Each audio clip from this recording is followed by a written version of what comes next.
Ang kailangan natin talagang bigyan ng panahon, oras, araw sa buhay natin ay ang Diyos.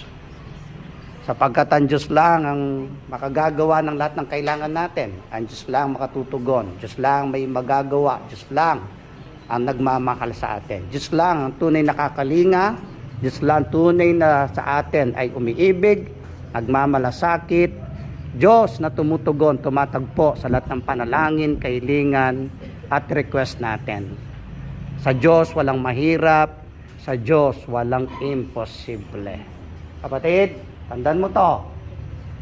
Focus ka kay Jesus, huwag kang liliis sa Kanya, huwag kang tatalikod sa Kanya, huwag kang aalis sa Kanya. Dahil ang umaalis kay Jesus, isang tanda yun na ikaw ay hindi tunay at buong pusong tumanggap kay Jesus.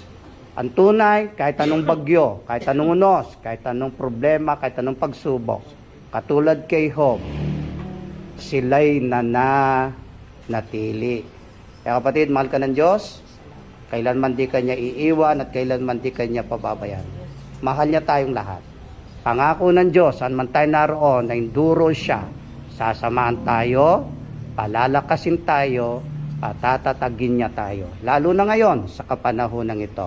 Ang Diyos lang matatag na sandalan, sandigan ng ating buhay. Nasa Kanya ang ating buhay, nasa Kanya ang tagumpay, nasa Kanya ang pag-asa.